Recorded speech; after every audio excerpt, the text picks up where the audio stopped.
나눔가족 여러분 반갑습니다. 오늘 말씀은 세금 논쟁과 부활 논쟁입니다. 예수님을 찾아와서 도대체 무슨 권위로 이 일을 행하느냐 하던 그 종교 지도자들은 완악한 소작인의 비유를 통해서 경고를 받았지요. 그럼에도 불구하고 완악한 마음을 돌이키지 않습니다. 예수님은 비유를 통해서 자신의 하나님의 아들로 제시했지만 예수를 버려두고 그냥 갔지요. 그러나 다시 헤롯 땅 사람들을 보내어서 세금 문제에 대해 질문합니다. 예수님을 책잡아서 정치적인 궁지로 몰아넣으려는 것이죠. 그들은 예수님을 죽이려는 모의를 멈추지 않고 집요하게 덫을 놓습니다.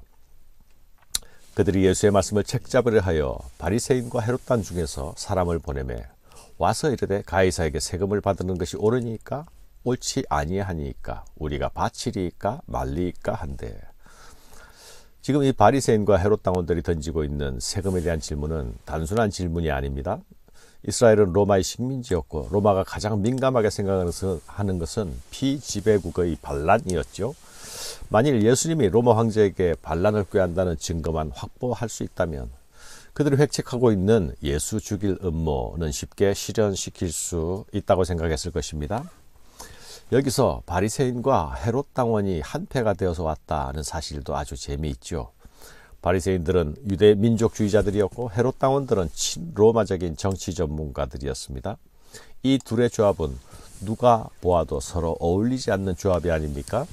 그러나 이들이 예수 죽이는 일을 위해서는 서로 한몸이 되고 있습니다.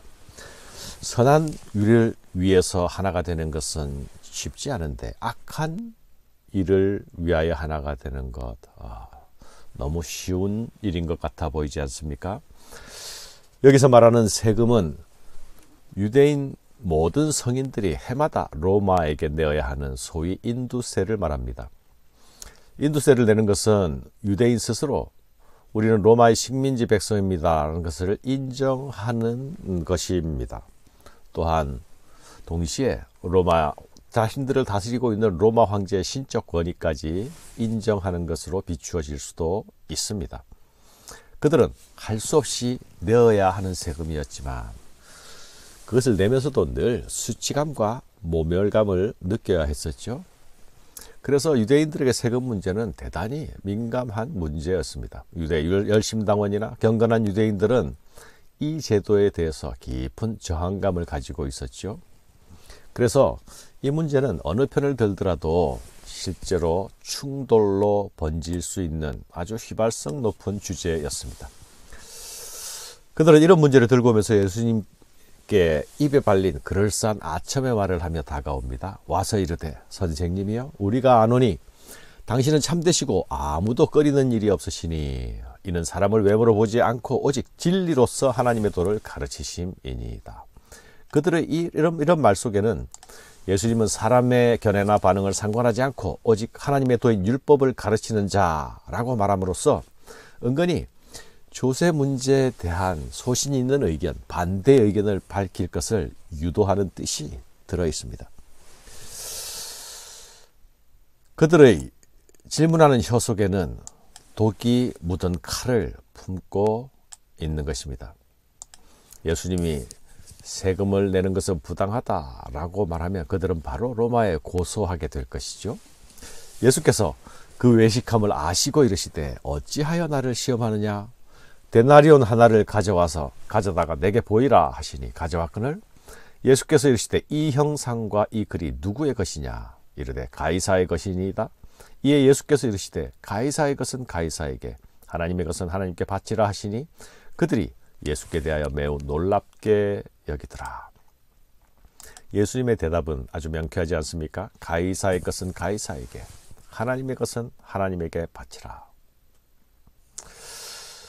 로마가 조세를 거두어 드릴 때에 그 로마의 주화를 통해서 거두어 드렸습니다. 그 주화에는 황제의 화상과 글이 새겨져 있었죠. 가이사의 것은 가이사에게 바치라 라는 말씀은 이해하기가 어렵지가 않습니다. 그런데 그와 함께 주신 말씀 하나님의 것은 하나님께 바치라 하는 말씀은 무슨 뜻입니까?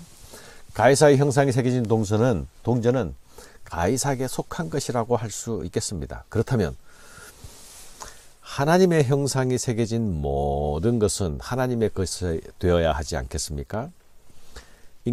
모든 인간은 하나님의 형상이 새겨진 존재이니 모두 하나님의 것이 아닙니까? 모든 창조 세계도 하나님의 형상을 반영하고 있으니 모두 하나님의 것이 아닙니까? 세상 통치자의 황제에게 바칠 것이 만일 구분되어야 한다면 창조주 하나님께 바쳐지고 창조주 하나님께 돌려져야 할 영광은 반드시 구별되어야 할 것입니다. 그러나 황제에 속한 것이 지극히 작은 것, 지엽적인 것이라면 하나님께 속한 것은 모든 것입니다. 지금 질문을 던진 자들이 하나님을 아는 자들이라 한다면 그들은 자신을 하나님께 드리고 헌신해야 합니다. 그들이 실제로 추구해야 할 문제는 세금 문제 따위가 아니라 하나님의 말씀에 순종하는 일이죠. 그분께 영광 돌리는 일입니다. 그러므로서 자신들이 하나님의 통치를 받는 자임을 확인해야 했습니다. 그러나 그들은 지금 하나님의 아들 예수 그리스도를 죽이려 하고 있지 않습니까? 사랑하는 여러분, 나는 어디에 속한 자입니까? 나는 나의 소속을 어떻게 드러내고 확인하고 있습니까? 두 번째 질문인 부활 논쟁에서는 사두개인들이 옵니다. 예수님께 와서 율법 토라를 근거로 부활 문제에 대한 질문을 던집니다. 바리새인과 헤롯 당원이 물러가자 이제는 사두개인들이 오는 것입니다. 사두개인은 대제사장 사독의 후손들입니다. 그들은 세습적으로 제사장직을 수행해 왔습니다.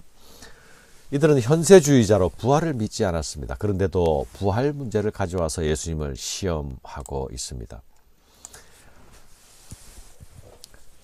이들은 종교적으로는 아주 보수적인 성향이 강했고 성경은 오직 모세 오경만 성경으로 간주했습니다. 부활이 없다 하는 사두개인들이 예수께 와서 물어 이르되 선생님이여 모세가 우리에게 써주기를 어떤 사람의 형이 자식이 없이 아내를 두고 죽으면 그 동생이 그 아내를 취하여 형을 위하여 상속자를 세울지니라 하였나이다.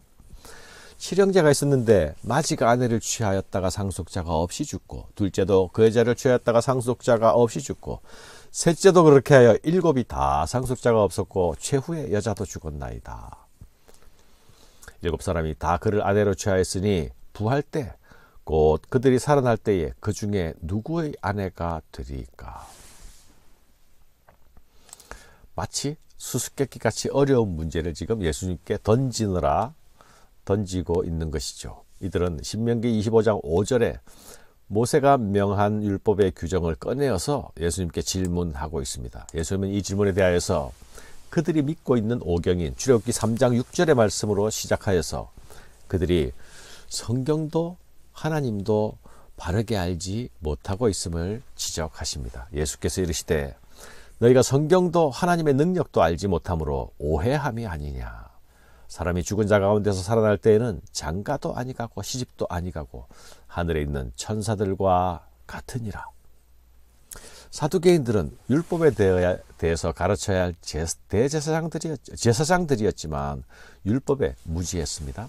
자신들이 율법을 안다고 여기면서 예수님을 지금 시험하고 책잡으려 하고 있지만 예수님은 오히려 그들의 율법에 대한 말씀에 대한 하나님에 대한 무지를 지적하십니다.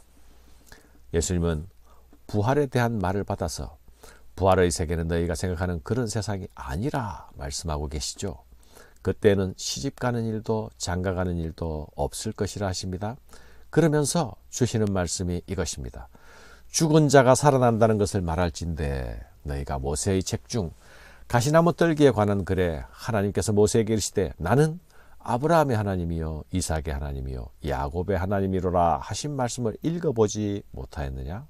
하나님은 죽은 자의 하나님이 아니요 산 자의 하나님이시라. 너희가 크게 오해하였도다. 산 자의 하나님이란 무슨 뜻입니까? 아브라함과 이삭과 야곱은 모두 죽지 않았습니까? 그러면 하나님은 그들의 하나님이 아니십니까? 그렇지 않지요. 산 자의 하나님이란 죽은 족장들이 지금 하나님과 함께 살아있음을 말씀하시는 것입니다. 육신적으로 죽었던 족장들이지만 지금 하나님 앞에서 살아 그들은 하나님과 함께 있습니다. 이것은 부활의 확실한 증거가 되는 것입니다. 생명의 근원이신 하나님과 함께 있는 자, 그들은 죽어도 영원히 죽지 않습니다. 예수께서 몸소 자신의 몸으로 우리에게 그 부활의 세계를 열어 보여주실 것입니다. 사랑하는 여러분, 부활은 산자의 하나님을 경험하는 최고의 은혜입니다. 최고의 영광입니다. 하나님은 신자의 믿는 자의 부활을 통해서 하나님께서 우리의 영원한 하나님 되심을 보여주실 것입니다. 감사합니다.